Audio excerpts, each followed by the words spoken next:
하나님의 말씀은 구약성경 역대하 6장 26절에서 42절까지의 말씀입니다. 저와 한 절씩 교독하도록 하겠습니다.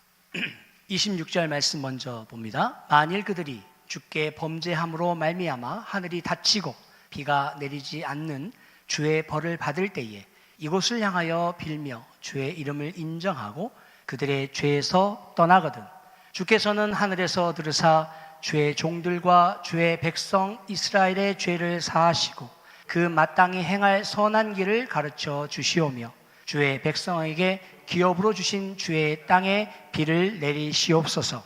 만일 이 땅에 기근이나 전염병이 있거나 곡식이 시들거나 깐부기가 나거나 메뚜기나 황충이 나거나 적국이 와서 성읍들을 애워 싸거나 무슨 재앙이나 무슨 질병이 있거나를 막론하고 한 사람이나 혹 주의 온 백성 이스라엘이 다 각각 자기의 마음에 재앙과 고통을 깨닫고 이 성전을 향하여 손을 펴고 무슨 기도나 무슨 간구를 하거든 주에 계신 곳 하늘에서 들으시며 사유하시되 각 사람의 마음을 아시오니 그의 모든 행위대로 갚으시옵소서. 주만 홀로 사람의 마음을 아심이니이다. 그리하시면 그들이 주께서 우리 조상에게 주신 땅에서 사는 동안에 항상 주를 경외하며 주의 길로 걸어가리이다. 주의 백성 이스라엘에 속하지 않는 이방인에게 대하여도 그들이 주의 큰 이름과 능한 손과 펴신 팔을 위하여 먼 지방에서 와서 이 성전을 향하여 기도하거든 주는 계신 곳 하늘에서 들으시고 모든 이방이 주께 부르짖는 대로 이루사 땅의 만민이 주의 이름을 알고 주의 백성 이스라엘처럼 경외하게 하시오며 또 내가 건축한 이 성전을 주의 이름으로 일컫는 줄을 알게 하옵소서.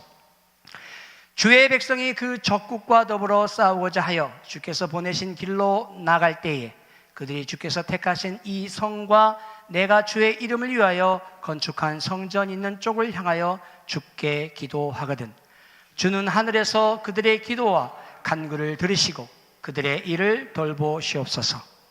주께서 범죄하지 아니하는 사람이 없사오니 그들이 주께 범죄함으로 주께서 그들에게 진노하사 그들을 적국에게 넘기시면 적국이 그들을 사로잡아 땅의 원근을 막론하고 끌고 간 후에 그들이 사로잡혀 간 땅에서 스스로 깨닫고 그들을 사로잡은 자들의 땅에서 돌이켜 주께 간구하기를 우리가 범죄하여 배역을 행하며 악을 행하였나이다 하며 자기들을 사로잡아 간 적국의 땅에서 온 마음과 온 뜻으로 주께 돌아와서 주께서 그들의 조상들에게 주신 땅과 주께서 택하신 성과 내가 주의 이름을 위하여 건축한 성전 있는 쪽을 향하여 기도하거든 주는 계신 곳 하늘에서 그들의 기도와 간구를 들으시고 그들의 일을 돌아보시며 주께 범죄한 주의 백성을 용서하옵소서.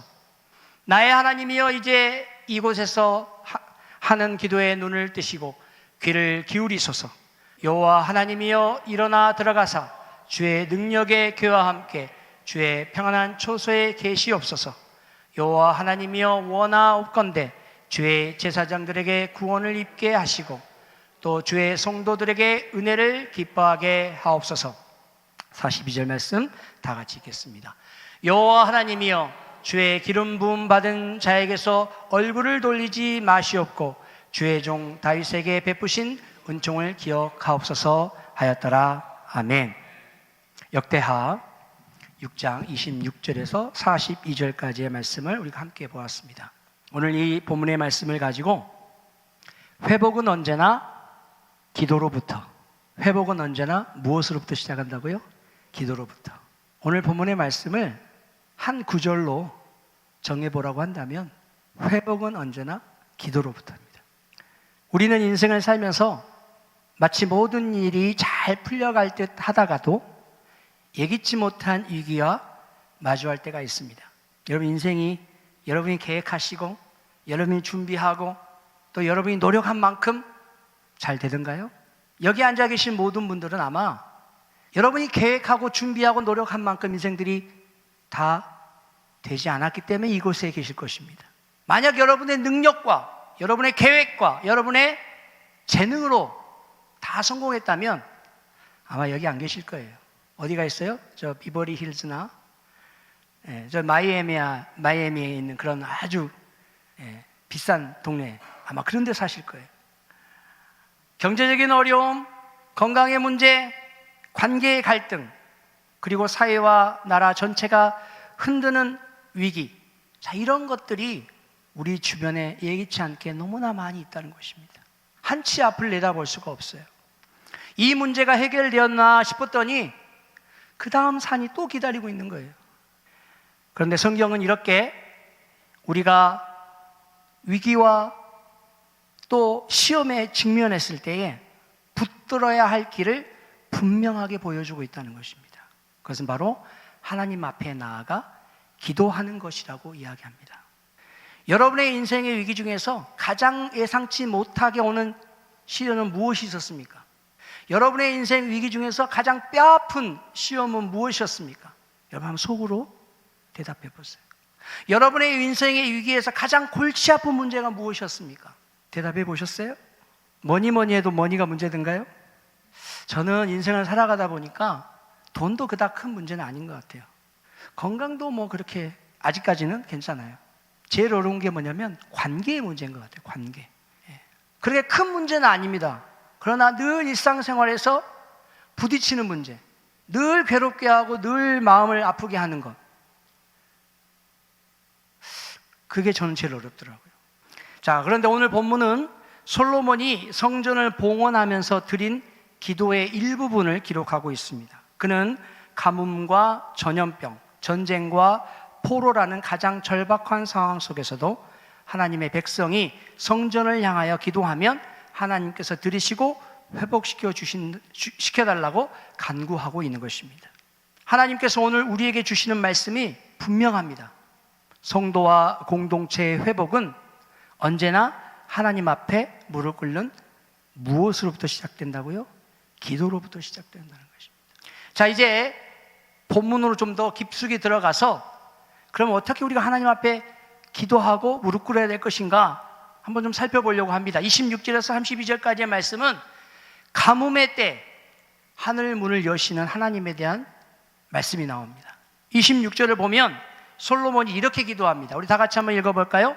만일 그들이 주께 범죄함으로 말미암아 하늘이 닫히고 비가 내리지 않는 주의 벌을 받을 때에 이곳을 향하여 빌며 주의 이름을 인정하고 그들의 죄에서 떠나거든. 여러분, 이스라엘은 농경사회였습니다. 여러분, 농경사회였던 것을 아시죠? 근데 약간 여기서 이제 좀 헷갈려요. 이스라엘 농경사회였나요? 이스라엘은 원래는 유목민족이었습니다. 잘 아시죠? 그들이 양을 치던 목동들이었어요. 그래서 가는 곳마다 우물을 파잖아요. 근데 왜 갑자기 제가 농경사회라고 이야기했을까요? 가나안 땅에 정착하면서부터는 이제는 더 이상 유목민족이 아니라 농사를 짓습니다. 그래서 농경사회가 되었어요. 여러분, 농경사회에 있어서 가장 중요한 게 뭡니까? 하늘에서 비가 오는 거. 그렇죠. 비가 오지 않으면 작물이 자라지 않아서 생존이 위태롭습니다. 그런데 성경은 분명히 말합니다. 가뭄은 단순한 자연현상이 아니라 하나님과의 관계 문제에 연결이 되어 있다는 것입니다. 물론 모든 경우가 그렇다는 것은 아닙니다. 그러나 특별히 이스라엘 백성들, 즉 생존의 문제와 관련되어 있는 이 가뭄은 이스라엘 백성들과 하나님과의 관계의 문제가 있을 때 늘 하나님께서 이 가뭄을 통해서 이스라엘 백성들을 깨닫게 하셨다는 거예요. 자, 우리의 삶도 마찬가지입니다. 가뭄은 단지 물이 없는 현상만을 말하는 것이 아닙니다. 가정의 대화가 메마르고 교회의 사랑이 식을 때, 사회의 신뢰가 무너질 때 그것이 바로 현대의 영적 가뭄인 것입니다. 그러나 솔로몬은 해답을 알고 있었습니다. 다 같이 27절 말씀을 우리 한번 읽어보겠습니다. 주께서는 하늘에서 들으사 주의 종들과 주의 백성 이스라엘의 죄를 사하시고 그 마땅히 행할 선한 길을 가르쳐 주시오며 주의 백성에게 기업으로 주신 땅에 비를 내리시옵소서. 여러분, 우리의 문제는 하나님께 돌이킬 때 비로소 그때서야 문제가 풀리기 시작하는 거예요. 기도는 단순히 문제를 요구하는 수단이 아니라 하나님과의 관계를 다시 세워가는 길임을 여러분이 믿으시기 바랍니다. 여러분, 기도 자체에 어떤 힘이 있는 게 아니고요, 기도할 때에 나와 누구와의 관계요? 하나님과의 관계가 풀어지는 거예요. 내가 하나님 앞에서 무엇을 잘못했고 또 사람들과 어떤 관계에 문제가 있는지가 하나님과의 관계에서 정립이 되는 시간입니다. 기도할 때 하나님과의 관계가 다시 세워짐을 여러분 기억하시기 바랍니다. 그래서 얽힌 실타래를 풀 때 여러분, 중간에서부터 실타래를 풀면 풀려요, 안 풀려요? 도저히 안 풀립니다. 끝을 찾아야죠. 시작을 찾아야죠. 그죠? 그리고 그걸 하나씩 풀어가야 됩니다. 기도는 하나님과의 관계를 다시 세팅해가는 출발점이라는 것입니다. 계속해서 28절에서 이 31절까지의 말씀은 전염병과 재앙의 때에 우리 마음을 아시는 하나님에 대한 말씀이 기록되어 있습니다. 28절 말씀 이렇게 말하고 있습니다. 다 같이 한번 읽어볼까요? 만일 이 땅에 기근이나 전염병이 있거나 곡식이 시들거나 깐부기가 나거나 메뚜기나 황충이 나거나 적국이 와서 성읍들을 에워싸거나 무슨 재앙이나 무슨 질병이 있거나를 막론하고, 여러분, 인간이 가장 무력해지는 순간은 보이지 않는 전염병과 마주할 때입니다. 자, 우리는 코로나라고 하는 그 무서운 바이러스 팬데믹 기간을 도저히 잊을 수가 없습니다. 모든 게 올스톱 됐잖아요. 여러분도 이 예배당에서 예배를 드릴 수가 없어서 온라인으로 예배 드리고 아마 그런 것들 다 기억하실 것입니다. 우리는 기술과 과학을 자랑했지만 눈에 보이지도 않는 그 작은 바이러스 앞에 전 세계가 무릎을 꿇을 수밖에 없었습니다. 그런데 30절에서 솔로몬이 이렇게 기도합니다. 주는 계신 곳 하늘에서 들으시며 사유하시되 각 사람의 마음을 아시오니 그의 모든 행위대로 갚으시옵소서. 주만 홀로 사람의 마음을 아심이니이다. 하나님은 우리의 마음을 아시는 분이십니다. 우리가 두려움 속에 있는지 교만 속에 있는지 아니면 회개와 눈물로 나오는지를 아신다는 거예요. 그러므로 위기 때에 중요한 것은 외적인 조건보다 우리의 마음이 하나님 앞에 어떠한가라는 것이 중요합니다. 여러분, 그래서 기도가 하나님과의 관계를 세팅해 갈 때에 내 마음을 표현하는 거예요. 내 마음을 드러내는 것입니다. 하나님, 내 마음을 아시지요? 우리의 마음속 깊은 곳에 있는 그 기도의 제목에 구구절절 다 설명하지 못해도 아버지, 주여, 너무 그 고통이 심해서 기도를 다 할 수 없어도 단지 우리가 아버지, 주여만 찾아도 하나님은 우리의 마음을 다 아신다는 것이에요. 우리가 마음을 다해 하나님 앞에 엎드릴 때에 하나님은 개인을 고치실 뿐만 아니라 공동체 전체를 회복시키시는 분이심을 믿으시기 바랍니다. 그래서 우리가 골방에 들어가서 기도하는 것도 중요합니다. 왜요?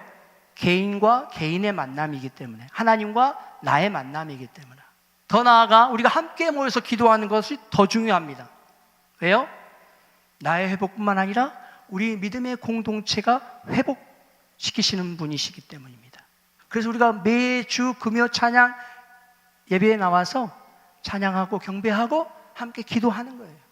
우리가 이렇게 합심해서 기도할 때에, 함께 모여서 기도할 때에 공동체의 회복을 위해서 기도하면 하나님이 우리의 기도를 더 빨리 응답해 주실 줄 믿습니다. 계속해서 32절에서 39절까지의 말씀은 전쟁과 포로의 때에 다시 돌아오게 하시는 하나님이심을 설명하고 있습니다. 32절 이후에는 더 절박한 상황이 펼쳐집니다. 이스라엘은 전쟁에서 패하고 심지어 포로로 끌려가는 상황입니다. 민족의 존망이 걸릴 위기의 상황입니다. 여러분, 이 말씀은 단지 옛 이스라엘 역사만을 말하는 것이 아닙니다. 자, 우리 대한민국도요, 전쟁과 분단의 아픔을 경험했습니다. 지금도 남북이 갈라져 있고 세대와 계층, 이념이 첨예하게 갈라져 있는 현실 속에 살고 있어요. 그럼에도 불구하고 참 자랑스러운 것이 하나 있습니다. 우리가 그 분단의 아픔을 이겨내고 또 전쟁의 그 상처를 씻어내고 이번에 대한민국의 지도자가 유엔에 와서 멋있는 연설도 하고 또 회의도 주재하고 그러면서 전 세계 사람들에게 대한민국이 얼마만큼 성장했는지를 보여주는 아주 멋진 장면을 보았습니다. 솔로몬은 그때 이렇게 기도합니다. 37절에서 39절 말씀을 다 같이 한번 읽어보겠습니다. 37절 말씀, 그들이 사로잡혀 간 땅에서 스스로 깨닫고 그들을 사로잡은 자들의 땅에서 돌이켜 주께 간구하기를 우리가 범죄하여 패역을 행하며 악을 행하였나이다 하며 자기들을 사로잡아간 적국의 땅에서 온 마음과 온 뜻으로 주께 돌아와서 주께서 그들의 조상들에게 주신 땅과 주께서 택하신 성과 내가 주의 이름을 위하여 건축한 성전 있는 쪽을 향하여 기도하거든 주의 계신 곳 하늘에서 그들의 기도와 간구를 들으시고 그들의 일을 돌아보시며 주께 범죄한 주의 백성들을 용서하옵소서. 여러분, 회복은 언제나 돌아옴에서부터 시작됩니다. 포로가 자유를 얻는 것은 단순히 정치적인 해방이 아니라 하나님께 돌아올 때 이루어지는 거예요. 육체적인 속박을 벗어나는 게 진정한 해방이 아니고요, 경제적인 어려움을 탈출하는 게 진정한 자유함이 아니고요, 우리 인생의 근원인, 우리의 인생의 출발점인 누구, 하나님 앞으로 돌아오는 것이 우리에게 참된 자유와 참된 행복이라는 거예요. 오늘 우리의 삶 속에 포로됨은 무엇입니까? 죄의 습관입니까? 물질의 노예입니까? 인간관계의 얽매임입니까? 하나님께 돌아올 때 주께서 모든 억압과 속박에서 우리를 풀어주시고 자유케 하실 것입니다. 계속해서 40절에서 42절까지의 말씀, 결론적인 기도입니다. 하나님의 얼굴을 구할 때에 얼굴을 구하는 공동체의 모습을 설명하고 있습니다. 마지막으로 40절에서 42절에서 솔로몬은 이렇게 기도합니다. 다 같이 40절에서 42절 말씀을 함께 읽겠습니다. 나의 하나님이여, 이제 이곳에서 하는 기도에 눈을 드시고 귀를 기울이소서. 여호와 하나님이여, 일어나 들어가사 주의 능력의 궤와 함께 주의 평안한 처소에 계시옵소서. 여호와 하나님이여, 원하건대 주의 제사장들에게 구원을 입게 하시고 또 주의 성도들에게 은혜를 기뻐하게 하옵소서. 여호와 하나님이여, 주의 기름 부음 받은 자들에게서 얼굴을 돌리지 마시옵고 주의 종 다윗에게 베푸신 은총을 기억하옵소서 하였더라. 여러분, 기도의 끝은 결국 하나님을 구하는 거예요. 여러분, 기도의 시작은 아까 뭐라고 말씀드렸죠? 회복의 시작은 기도로 시작된다 그랬죠? 결국 기도의 끝은 하나님을 찾는 거예요. 하나님을 구하는 거예요. 하나님께로 향하는 거예요. 문제 해결 그 자체가 아니라 하나님이 임재하시는 것, 임하시는 것입니다. 하나님의 얼굴을 구하는 백성에게 하나님은 임재로 응답하시고 그 가운데 기쁨과 회복을 주시는 분이심을 믿습니다. 여러분, 회복은 무엇으로부터 시작된다고요? 기도로부터. 결국 그 기도의 끝은 누구를 구하는 것이라고요? 하나님을 구하는 것이에요. 하나님을 만나는 것이에요. 하나님을 찾는 것이에요. 하나님의 임재를 경험하는 것입니다. 이제 오늘 이 말씀을 전체적으로 정리하면서 결론을 맺으려고 합니다. 솔로몬의 기도는 오늘 우리에게 이렇게 말씀하고 있습니다. 가뭄의 때에 하나님께 기도하면 하늘 문을 여십니다. 전염병의 때에 우리 마음을 아시는 하나님께서 고치십니다. 전쟁과 포로의 때에 하나님께 돌아오면 다시 회복시켜 주십니다. 결국 우리 기도의 목적은 하나님 한 분만을 찾고 구하는 것입니다. 오늘 우리의 가정과 교회 그리고 이 민족이 진정 회복되기를 원하십니까? 그 길은 바로 하나님 앞에 무릎 꿇는 것입니다. 우리의 문제보다 크신 하나님을 바라보고 기도하는 성전된 교회가 될 때 하나님의 회복의 은혜를 부어주실 것입니다. 사랑하는 성도 여러분, 오늘 말씀을 기억합시다. 회복은 언제나 기도에서 시작됩니다. 우리의 기도가 하늘의 문을 열고 공동체를 살리고 민족을 새롭게 할 것입니다. 기도하겠습니다.